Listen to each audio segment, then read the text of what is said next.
Queridos ouvintes da Palavra de Deus, eu quero desejar a todos um bom dia e eu quero trazer uma mensagem nesta manhã para que Deus venha falar no meu e no teu coração nesta manhã. Que o Espírito de Deus venha invadir a tua mente e o teu coração e você se sinta abraçado e amado por Jesus Cristo. E também aprendemos um pouco mais da palavra de Deus. Porque, queridos ouvintes, para nós também aprendermos a palavra, nós temos que ler, estudar e esmiuçar para que o Espírito Santo de Deus venha nos usar, venha nos dar o entendimento da palavra. E também nós temos que ter humildade de aprender a mais e mais a palavra de Deus. Então, eu vou ler a palavra de Deus em Mateus, capítulo 17, que diz assim, a transfiguração. Aqui foi quando Jesus se transfigurou para os seus discípulos.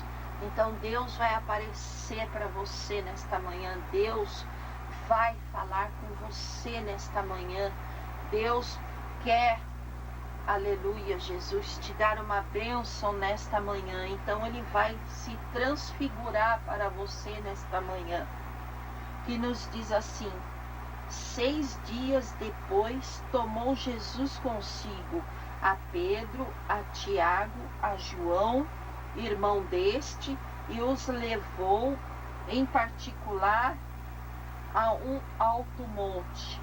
E ali ele foi transfigurado diante deles, e o seu rosto resplandeceu como o sol, e as suas vestes se tornaram brancas como a luz. E nesta manhã o Senhor fala conosco, queridos ouvintes da palavra de Deus, que Deus, ele vai se transfigurar, ele vai tratar em secreto, em silêncio, em particular, com um dos seus familiares. Tenha fé, a luz, a transfiguração, Deus vai transformar o teu lar, a tua vida. Deus vai trabalhar na igreja, na vida dos obreiros, na tua vida, pastor, na tua vida, pregador. Deus vai, em particular, ele vai falar contigo. Por isso nós temos que estar em constante oração, em constante jejum, em constante consagração, santificação, porque ali Jesus pegou os seus discípulos e levou em particular para o monte, porque Jesus ia tratar, ia se transfigurar, ia se mostrar para os seus discípulos, e ali ele foi transfigurado diante deles. E o seu rosto resplandeceu como o sol, e as suas vestes se tornaram brancas como a luz. Então, essas trevas, essa luta, essa tribulação que tu está passando, vai se tornar em luz, porque Deus vai raiar o sol na tua vida, no teu lar, na tua vida espiritual, na tua vida sentimental. Deus vai fazer nascer o sol e vai aparecer a alegria, a felicidade no teu coração, queridos. E ali Jesus continuou falando. Então lhes apareceram Moisés e Elias, falando com ele. Pedro disse a Jesus, Senhor, bom é estarmos aqui. Se queres, façamos aqui 3 amigos, um para ti, um para Moisés e um para Elias. Estando ele ainda a falar, uma nuvem luminosa os cobriu, e da nuvem saiu uma voz que dizia, este é o meu filho amado, em quem me comprazo, a ele ouvi. Louvado seja Deus. Queridos irmãos, então, o nosso verdadeiro amigo é Jesus Cristo. tudo nós devemos entregar em oração para Jesus. Muitas vezes, às vezes, você confia no irmão, ou num parente, ou num vizinho, ou em alguém, e você conta seus problemas, a sua vida. Louvado seja Deus. E muitas vezes eles não são seus amigos. Louvado seja Deus.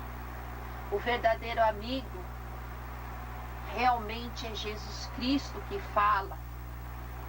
E Jesus Cristo, ele ensinava muito. A palavra de Deus, ela nos ensina como nós devemos andar, como nós devemos viver. E ali, Jesus falava mais com os seus discípulos. E os discípulos, ouvindo isto, caíram com o rosto no chão, tomado de grande medo. Então também não tenha medo de falar aquilo que Deus te manda. Não tenha medo da luta. Você tem que encarar a luta sem murmurar, mas em oração, em jejum, em santificação, porque Jesus é teu amigo, Ele é a tua luz, Ele é o teu caminho, Ele é a tua porta, porque só há dois caminhos, o céu e o inferno. Nós escolhemos para onde nós queremos ir. Se nós escolhemos a luz, nós temos que andar na luz e permanecer obedecendo em santificação, obedecendo a palavra de Deus, porque não adianta nós só aceitarmos Jesus, batizarmos, participarmos do corpo e do sangue de Jesus e nós não obedecemos a palavra de Deus, nós não vivemos a palavra de Deus. Então nós devemos estar em constante oração, pedindo sabedoria, discernimento, entendimento na palavra do Senhor. E ali os discípulos ficaram com medo, mas nós não devemos ter medo de nada, nós não devemos temer o homem, nós devemos temer a Deus, porque Deus conhece o meu, o teu coração. E o Senhor Jesus diz para nós, para que nós não tenhamos medo de nada. E ali ele continuou falando, aproximando-se Jesus, tocou-lhes e disse-lhes: levantai-vos vós e não tenhais medo. Erguendo eles os olhos, a ninguém viram, senão unicamente a Jesus. Enquanto desciam no monte, Jesus lhe ordenou: a ninguém conteis a visão, até que o Filho do Homem seja ressuscitado dentre os mortos. E os discípulos o interrogaram, porque dizem, pois, os escribas que é mister que Elias venha primeiro. Então nesta manhã de segunda-feira Deus quer ressuscitar aqueles que estão mortos espiritualmente. Muitas vezes você pode dizer, mas eu estou na igreja, eu estou louvando a Deus, eu estou pregando até a palavra de Deus, mas você está morto espiritualmente. Deus quer te ressuscitar, te dar um novo renovo nesta manhã, mais conhecimento da palavra, mais sabedoria, mais fortalecimento na oração, no jejum, na caminhada desse evangelho. O Senhor nesta manhã quer fazer grandes obras na minha e na tua vida. No versículo 11, Jesus disse, respondendo, certamente Elias virá primeiro e ressuscitará todas as coisas. Mas digo-vos que Elias já veio, e não conheceram, mas fizeram-lhe tudo o que quiseram. Assim farão eles também padecer o Filho do Homem. Então entenderam os discípulos que lhes falava a respeito de João Batista. João Batista pregava duro. João Batista falava raça de víboras. Ele pregava, louvado seja Deus. E muitas vezes nós pregamos contra o pecado e nós somos muitas vezes mal interpretados, mal vistos. Eu quero falar para os amados ouvintes da palavra de Deus dar uma pequena explicação de escribas e fariseus. Nós vemos que os escribas, eles são golpistas da lei. Golpistas da lei eram aqueles homens que interpretavam a lei de Moisés. Então os escribas são golpistas da lei. Os escribas, eles têm origem dos Esdras, lá no Antigo Testamento. Queridos, antes da invasão dos assírios, da Babilônica, a religião dos judeus, então se concentrava muito no templo. Então os escribas, eles tinham origem do Esdras, lá no Antigo Testamento. É antes da invasão dos assírios, queridos, dos assírios e babilônicos. A religião dos judeus se concentrava no templo. Então eles ofertavam o sacrifício de animais. O templo era um grande açougue, queridos, onde jorrava muito sangue de animais trazidos pelos israelitas em propiciação dos seus pecados.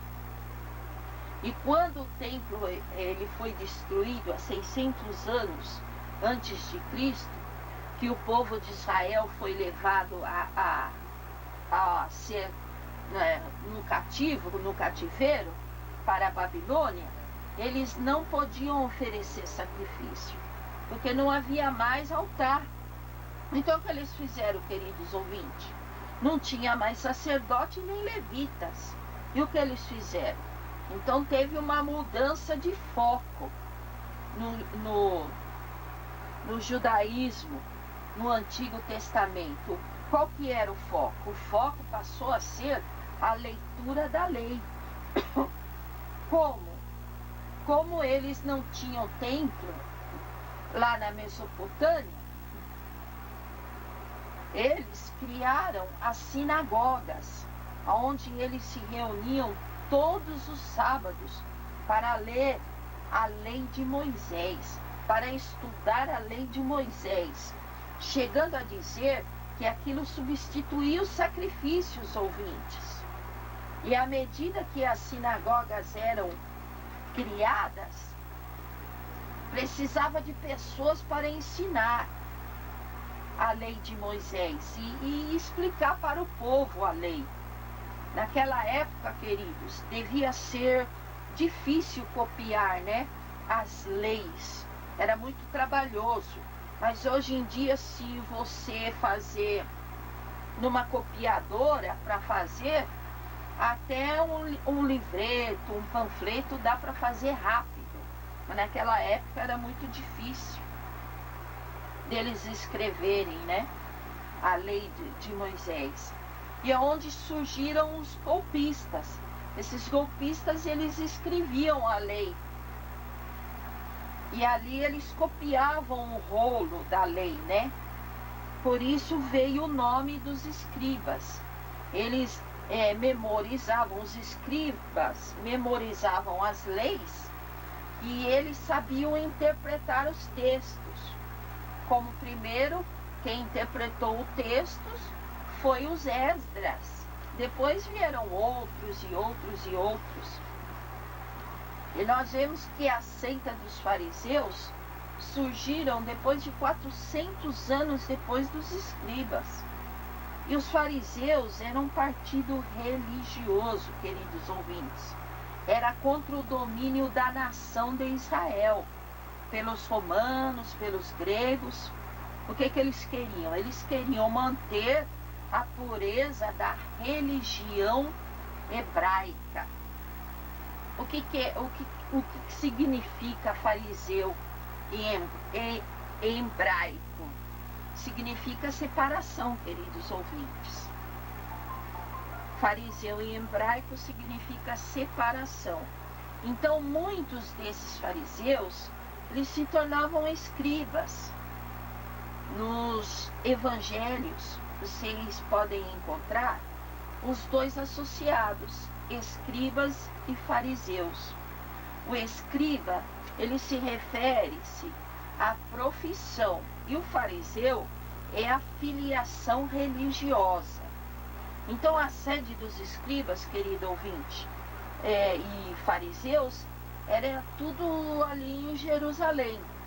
Quando Jesus começava a pregar e atrair as grandes multidões, e Jesus se tornava um fenômeno religioso, então ali os escribas, os fariseus, eles vão lá até a Galileia, onde Jesus está, para saber quem era este homem que fazia estes grandes milagres.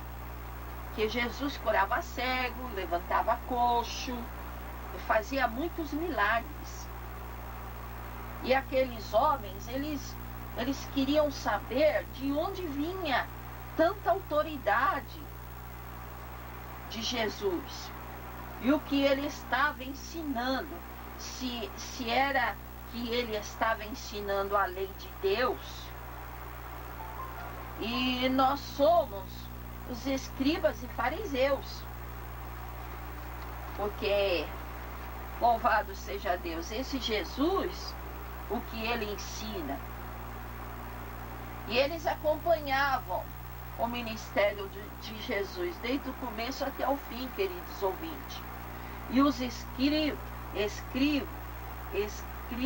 né, e fariseus ficavam perplexos com Jesus, com os milagres que Jesus fazia, que não batia com a interpretação da lei.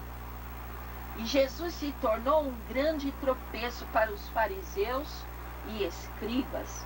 E nós vemos, irmãos, conforme nós vamos crescendo, subindo as escadinhas espirituais, vamos crescendo no conhecimento da palavra de Deus, quando nós pregamos contra a religiosidade, contra heresias, enquanto Deus também nos usa para pregar, para orar e paralítico andar, porque em pleno século XXI, quando o vaso ele está em santificação, Deus usa. Os dons estão dentro da palavra de Deus, está na Bíblia. Então também nós tornamos tropeços para aqueles que muitas vezes está para enganar o povo de Deus. Porque a palavra de Deus diz que se nós não vigiarmos, até os próprios escolhidos seriam enganados, porque Deus conhece aquele que é de Deus e aquele que não é.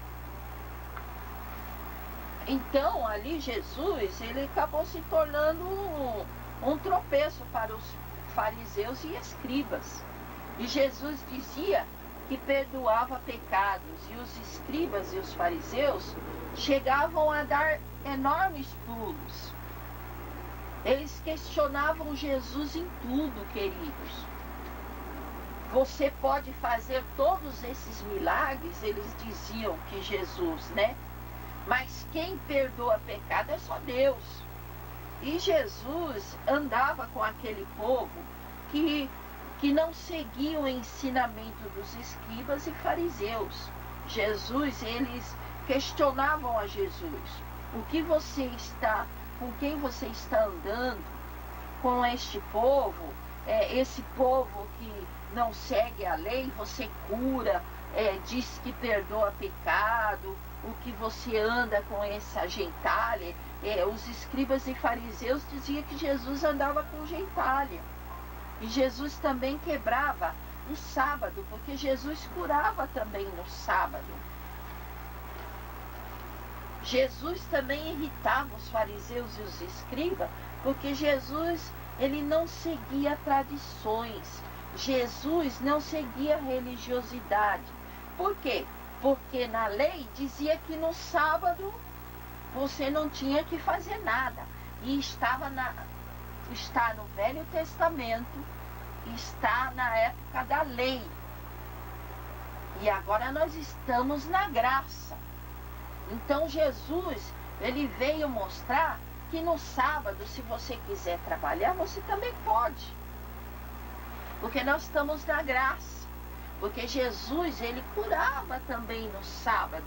Então ele vinha quebrando essa tradição, essa religiosidade dos fariseus e dos escribas.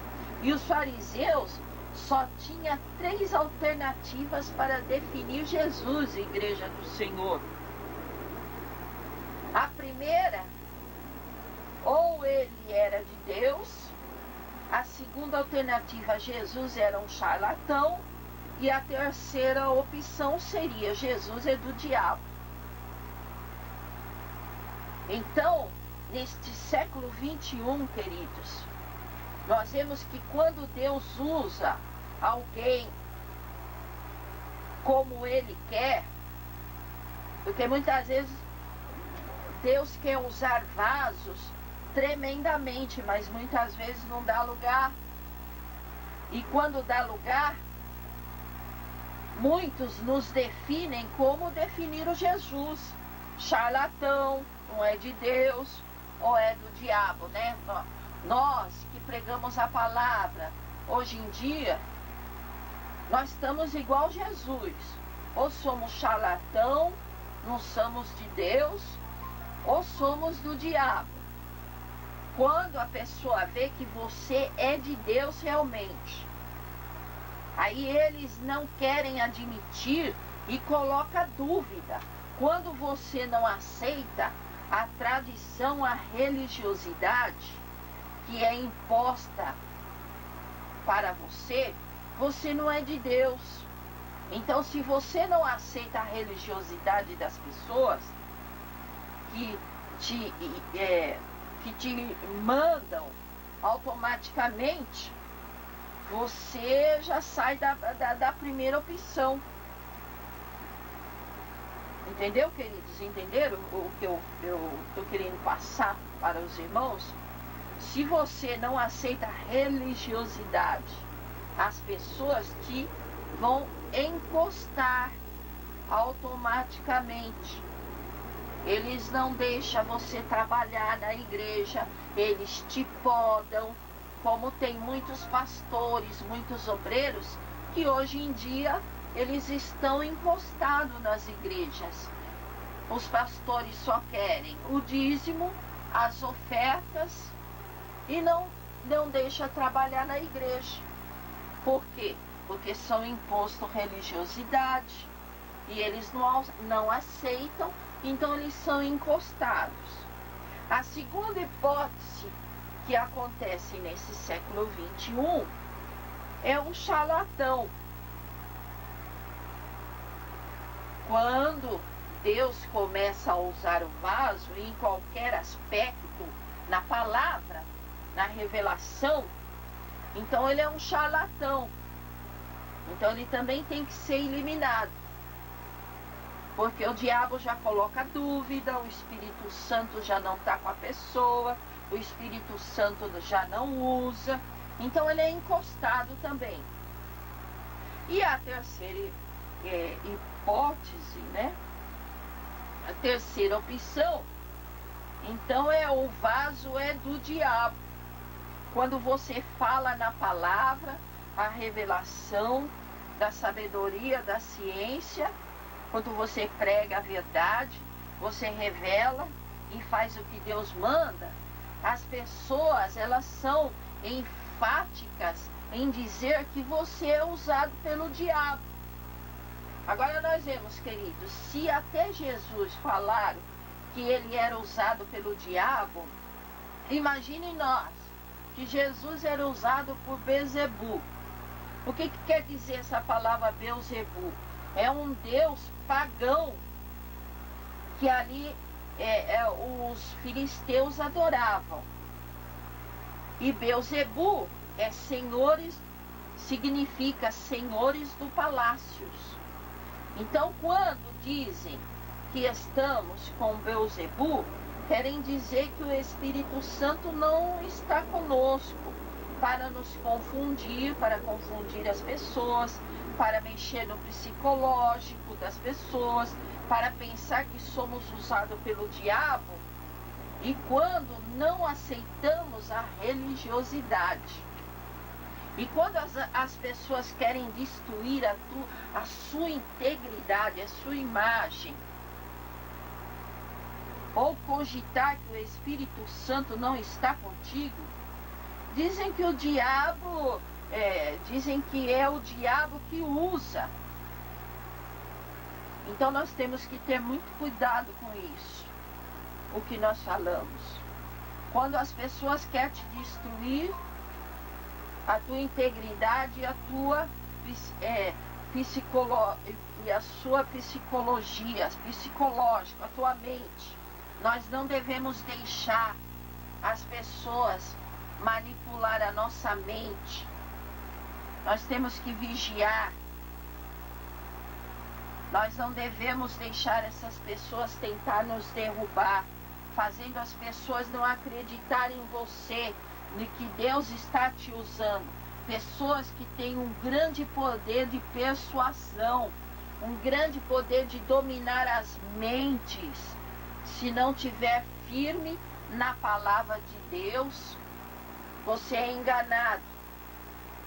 Se você parar, queridos ouvintes, e começar a observar as atitudes e o vocabulário, você discerne quando as pessoas vão querer te derrubar na parte emocional e espiritual. Então nós temos que ficar ligadinhos em oração, em jejum, em santificação, a vida no altar, porque aí nós vamos discernir o pensamento da outra pessoa que vem te atacar. Então nós temos que tomar cuidado, né, irmãos? Que a palavra de Deus fala, se nós pecarmos contra Deus, contra Jesus, contra mim, contra o pastor, contra o obreiro, contra qualquer um, ainda nós temos a oportunidade da salvação. Mas se nós pecarmos contra o Espírito Santo de Deus, aí o bicho pega, né, irmãos? Então nós temos que tomar cuidado, não ser escribas nem fariseus, estudar a palavra de Deus, pregar a verdade, doa quem doer, louvado seja Deus. Porque Deus tem grandes obras em fazer na nossa vida, na nossa família, na nossa vizinhança, na igreja. Então, queridos ouvintes, essa foi a palavra que o Pai, o Filho e o Espírito Santo me concedeu nesta manhã de segunda-feira. Que Deus abençoe você. Nós já está faltando poucas horas para o Natal. Que Jesus Cristo, aquele que tem Jesus, ele tem o Natal. Aquele que não tem Jesus não tem nada. Então eu espero que você se firme na fé, na palavra de Deus. Fique firme com Jesus. Enfrente as suas lutas no seu dia a dia. Não tenha medo de lutar, porque Jesus é na frente do povo de Deus. Amém? Que fiquem todos na paz do Senhor.